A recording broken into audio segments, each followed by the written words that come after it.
அன்புக்குரிய இனிய இணைய இதய உறவுகளுக்கு நன்றியும் வாழ்த்துக்களும். உலகத்தமிழ் சொந்தங்களுக்கு அன்பு வணக்கம், பார்த்திப வணக்கம். பார்த்திப வணக்கம். நாட்களை அழகாக்குவது பூக்கள் போல், நாட்களை பேரழகாக்குவது பாக்கள் போல், நாட்களையெல்லாம் திருநாள் ஆக்குவது நம் அன்பின் உறவின் உள்ளங்களை சந்திக்கையில், அவர்களோடு கூட இருந்து சிந்திக்கையில். நல்ல நண்பன், நல்ல ஆசான், மிகச் சிறந்த கருத்தின் ஆழம் செறிந்த அன்பின் பாதையின் ஊற்றவனான பொன் பார்த்திபத்தை இன்று அவரது இல்லத்தில் நான் சந்தித்தேன்.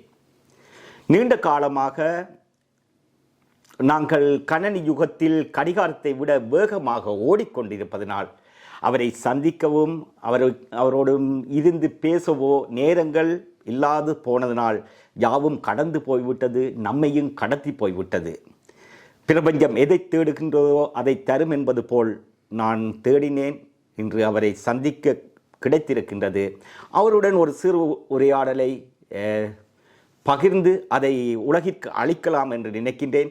ஏனெனில் காலத்தின் தேவையாகவும் காலத்திற்கு சேவையாகவும் தன்னை அர்ப்பணித்து கொண்டு தன் வழி பாதையில் ஒரு எங்களுடைய உண்மையின் கீதையில் அவர் சாலையில் பயணம் செய்வது எதிர்வரும் காலத்தில் தமிழுக்கும் தலைமுறைக்கும் தேவையாக இருக்கின்றது. அந்த தேவைக்குரியவனை இந்த காலத்துக்கு உரியவனை, பேரழகான தமிழை தங்கு தடையின்றி சுமந்து கொண்டிருப்பவனை, ஒரு எல்லா படகுகளும் கரை ஒதுங்கி ஒரு துறைமுகத்தில் கவனமாக இருப்பது போல் கலையின் அத்தனை பொக்கிஷங்களையும் சேமித்து வைத்து கொண்டு ஒரு புதையல் போல் இருப்பவனை கண்டெடுத்து அவனை உலகிற்கு விடியலாக்க வேண்டும் என்பது என்னுடைய தீராத ஆசை. அதற்காக நான் செய்தேன் நிறைய பூசை. இன்று அதன் ஓசை கேட்கின்றது. அதனால் அவருடன் நாங்கள் உரையாட வந்திருக்கின்றேன். சந்தோஷமாக பொன் பார்த்திபம் இனி பேசுவார். நீங்கள் என்னை ஒரு மிகைப்படுத்தி சொல்லியிருக்கிறீர்களோ என்று எண்ண தோன்றுகிறது. அதாவது எனது வாழ்க்கை முறை எப்படி என்றால், அந்த ஜஸ்ட் லைக் தட் என்று சொல்வார்கள். வாழ்க்கை அதன் போக்கில், ஒரு தொழில், கொஞ்சம் வருமானம், இயற்கை உலகம் எப்படி இருக்கிறதோ அப்படியே வாழலாம். சில பேருக்கு ஒரு பெரும் லட்சிய வேட்கை இருக்கும், சாதிக்க வேண்டும் என்ற வெறி இருக்கும். அப்படியான அந்த வெறி போதையெல்லாம் பெரிதாக ஏற்படவில்லை.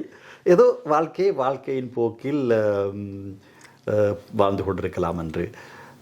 ஆனால் நீங்கள் சொல்வது போல் கலை சம்பந்தப்பட்ட, அதாவது ஒரு ஆங்கில ஆசிரியராக இருக்கிறேன். ஆங்கிலத்தை எனது ஒரு பேஷன் என்று சொல்வார்கள், இல்லை விரும்பி கற்றேன் ஆங்கிலத்தின் நிறைய பகுதிகளை. அதை மாணவர்களுக்கு கற்பித்தலே எனது தொழிலாக மாறியது. அதை தொடர்ந்து கொண்டிருக்கிறேன். தொழிலின் போது வருமானம், போதுமான ஒரு வருமானம் வந்து கொண்டிருக்கிறது. இந்த நிகழ்ச்சிகளில் அறிவிப்பதால்